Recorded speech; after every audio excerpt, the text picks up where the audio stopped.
love coach, and his name is Pastor Simba Woloza, founder and programs coordinator of Strong Board Marriage Africa, and author of a book titled The Marriage Handbook, and a pastor at Praise City Church. Good morning to you, Pastor. Morning, Eve. How are you? Well, I'm being attacked here. But I'm okay. I'm okay. How are you? Allowance for months in them. Anyway, it's allowance. No, it doesn't sit well with me. But Maribu, you don't ask her. No, you don't Opposite. No. As no fun with rice into Norida, but I didn't start with rice. Look at that, you pork, but not bacon. Yeah. So, your topic is very interesting. Sure. Should men give girlfriends or wife allowance? Okay. A disclaimer is I'm not going to say yes and you're not or going to no. say no. Because if I say yes, I'll be crucified. If so I you're say going to be, no, you're going to be standing on the wire. Yeah. Okay. If I say no, I'll still be crucified. Okay. And remember, this debate has been, going on for the longest. Even before I was born, I think this debate was there. It was never settled. So I'm not going to try the impossible, trying to settle this debate. But I'm just going to give you principles, what to consider if you decide to go the other way, or, the other way you're going to see, let's give. Let's not give. Whichever way you take. Because the decision is for you to make. One thing that we do as coaches is to empower people to make their own decisions. All right. So we don't come and give a judgment. That's the reason why people fear going to counseling, marital counseling. Because I can't do no judgment. No one's going to judge you. We're going to give you principles, then you make your own decision. So jirandera kukurifuga kana kutwarira. It's up to you to give a wife, girlfriend allowance or not. It's entirely up to you. Atituzungonza pastor simbakati mufa utipa mari and then now it is so court. Both pastors simbakataura pa radio.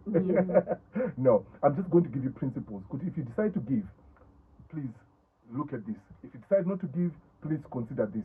That's exactly why I'm here today. It's an interesting debate, Eve. It's very, very interesting. So hopefully I'll throw in a few marital finance principles here and there. But maybe let's start with the definition itself. Spousal allowance, kind of girlfriend allowance. Some call it bear allowance. Yes. What are we talking about? What exactly is it? Okay, so it's money a guy gives to his wife or girlfriend at the end of each month for a random needs. And trust me, in other countries, it's like it's an unwritten rule. People actually sit down and agree to such, But when you look at it, you'll be like, hey, really query. But in some quarters, in some spaces, people are actually doing that. And we meet a lot of people that are in that situation where they've come up with an agreement. Shamari, every month I give you so much. And it's working for them. Whatever I'm going to say here, like I said, it's not going to be cast in stone. But, depending on the situation here, you then make a decision whether to do it or not. So that's exactly what we're going to do today. So, yeah, it's a story, or rather an issue that has been on the spot for quite some time on a debate and all that. The issue about spousal allowances. And even in relationships, when people are dating, it's also a topic, a hot topic. Munanongota angopinda chete mu relationship akutodemanda pay allowance. Woman, yatwa employment here, or is it a poverty alleviation scheme for one? Kuti once angopinda imomo zvako zvatoita bo no more poverty because you've got an ATM or a bank that you can go to any day. Kutongopinda mu relationship anchitogona zvekuisa musoro. Anchitogona zvekuisa nzwara. You've been incapacitated. Ndakufamba necab.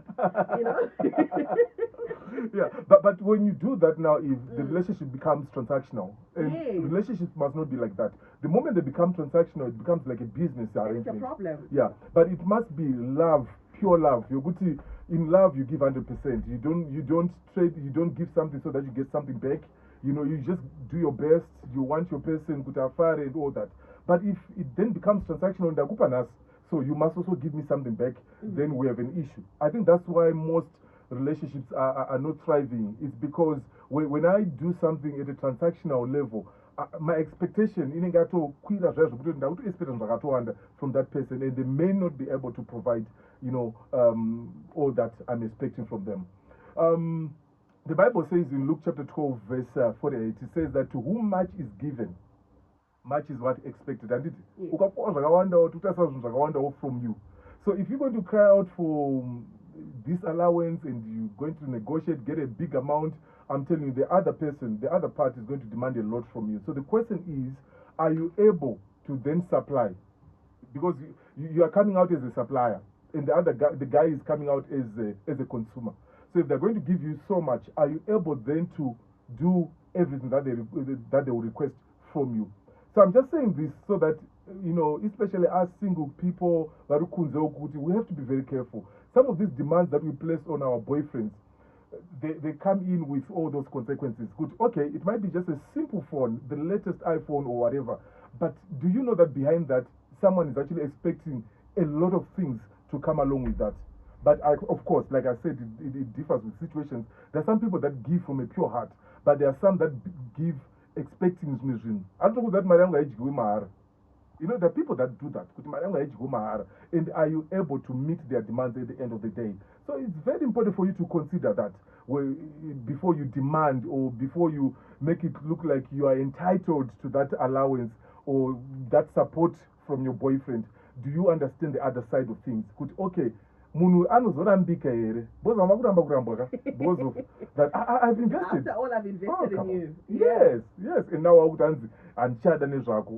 come on, guys, I've sunk $10,000 on you, so it's going to be difficult. But again, like I said, situations differ. There are some people that are okay with that. Even after sinking 100,000, you can still part ways. But drama, yeah. kune vamwe ivhu kuti vanenge vatoisa upenyu hwavo hwese in terms of their resources, and then mangwana you wake up and say anshada hazvizoperi musha. So I want our listeners to consider a few things that I've listed today, okay? As you make a decision, should I give or should I not give? Should I ask for this allowance or should I not? So consider this. Ladies, getting married is not retirement.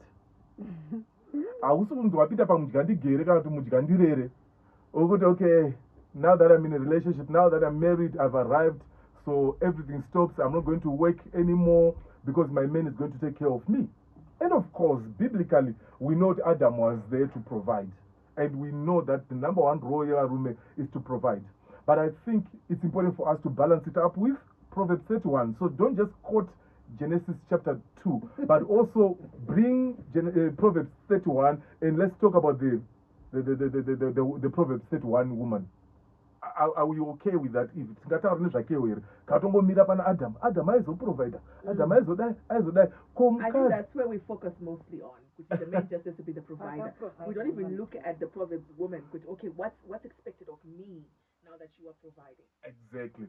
So me, I always say, girl child, work. Just work, and it's very important that you work, because marriage is not a financial plan. And don't drop your job. I speak about this at every bridal shower that I do, because I speak at bridal showers. I tell the girls, don't drop your job. I'm not saying that the guy has bad intentions, but I'm saying, okay, life will happen. And you're not going to go to our life. People are dying. We will die. Rapture is coming. I mean, the real one. And so one has to be prepared. One has to work for themselves. Otherwise, we need to future-proof our kids. And it's good if you can both work, if you can both raise money. It's good. And me as a husband, I'm okay with empowering my wife so that she also makes millions. And if she brings millions back home, Imariedu. If I also bring millions back home, Imariedu Tese. So please don't drop your job. You thank me later. But trying to find yourself again back in the marketplace, after 20 years of doing kind of being at home, and then you want to come back to the marketplace, I want the necessary experience. People have upskilled, people have gone. It will be very difficult. So, girl, don't drop your job simply because panika bait kargunzi wife allowance, and in that moment it looks good. It's something that you talk about in your women's groups, and you brag about it. But I tell you, years later, and if you mentioned it, I think it was before the program. But you were working. It's like now, what has happened to you? Why are you stopping? Why? You were taking care of yourself. You guys are married. Why are you stopping? You shouldn't stop simply because someone walked in as it. That's why if you let the guys heavily invest in you, particularly in a relationship when you're still dating, it will be very difficult for you to go separate ways. Because remember, God is okay with divorce, but breaking up, no, he's not okay with divorce. God hates divorce, but breaking up, breaking up when you are at relationship level, you can still break up. So, pamema break up people paya ndo pachastanga kuti stop take kuti wakandidya zvemari handiti and then panozonetsa ayo munhu anozoramba kurambwa and and abuse. I'm not saying that abuse the only source of abuse is because someone has invested in you money wise, but in some circumstances we've also seen people that have received money, gifts and all that, and they've been abused right, left and center. Because someone in their mind, they're thinking, I now own this person. It's like I've bought them with my gifts, so therefore I can do whatever I want with them. So please, let's be careful when it comes to that. Let's remember when I got Dorcas of the Bible, and these are the Proverbs 31 woman that I've spoken about. I think takapfuura panguva yekuti unochemera kuiswa nzara neboyfriend iwowo chaichai munhu anoenda kubasa akaenda kuchikoro. I mean, other girls are actually fighting for space in the mining sector, fighting for space in the retail sector. Iwo chimuchemera kuti murume anofanira kundiendesa kunzwara. Come on guys, we can do better than that. We prefer our women empowered, and that's what we want. Be empowered. Don't wait for someone to do certain things for you. But I understand there are some people, to them it's a love language. I need to put that disclaimer in. But they still want their men to do it for them. Yes, in that case, it could be a love language, and we have no option but to speak their love language. You can then even spoil them, knowing fully that they have a business that they are running. You can take them out. It's still okay, as long as it's their love language and not coming from a place where they're saying, I am entitled to this simply because I've got a title that says wife or a title that says girlfriend. So let's balance Genesis 2 and Proverbs 31. If I was in church, I was going to ask for an amen there, because I know this one is a hot one. Yeah. So secondly, I also appreciate the fact that there are some wives that are known as stay-at-home wives. And they're at home, and you've come to an agreement. Look, we want to give the best, so we'd rather one of us stay at home with the kids. So in such circumstances, you can also consider, remember that you can also consider to give something towards, so that they also feel good, they are also doing some work, they're doing the Lord's work, and you can appreciate them by giving them an allowance. It's also good. Though we have to be very careful when it comes to the word allowance. You girls were talking about that. The word. Because there are times in other countries, in other cultures, they actually call it a salary. You're a housewife, you're a stay-at-home mom. And that then becomes difficult. Because what it then does, subconsciously, the one who's giving out that allowance, they then assume the position of boss. And then the other one, auto assume the position of an employee. Hey, eggshells, boss, simply because they're getting a salary or an allowance that is being seen as a salary. So we have to be very careful when it comes to that. But I'm just saying, an allowance is also good, because one also needs to spend on certain things without asking for permission. Your personal spending, some bit of financial freedom is also needed. But again, because there has to be clarity. I'm giving you this money, it's for you, it's for your personal spending. But we don't clarify that.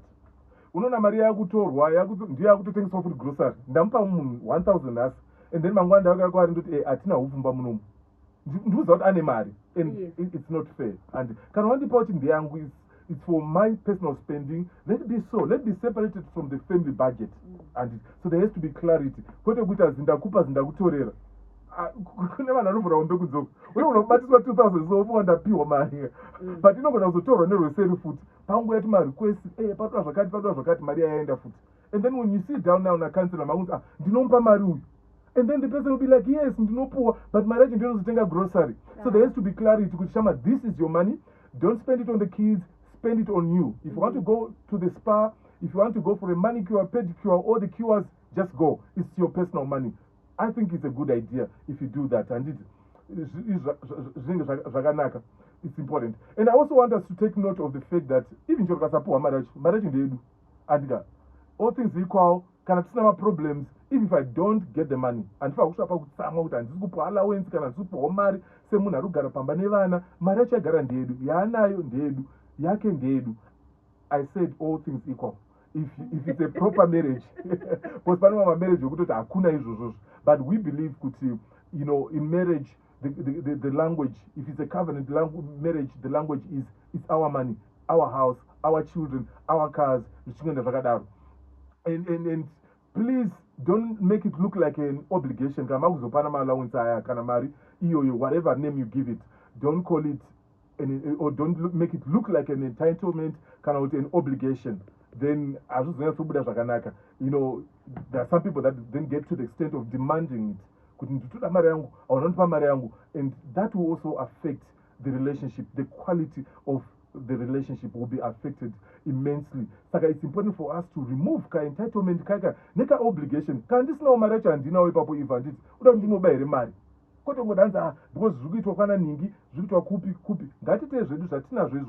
let's not live in a pressure. And let's not copy what the Jones are doing, what the next doors are doing. Let's live our life. If we can't afford it at that moment, it's still okay. And while we're still at it, let me also say that also my husband also at times we also need an allowance. If you are working and I'm not working, you should also consider giving me an allowance. Yeah, it's only fair. And so most wives have also noted that they demand it. Why? Because they've noted that as the husband, you are giving someone out there, another girl, so they feel now, you know what, marriage. That's why they demand. That's why they make a demand. I want an allowance, I also want money. So of course we will talk about that on another day when we talk about affair proofing our relationships. But it's important for us to know that.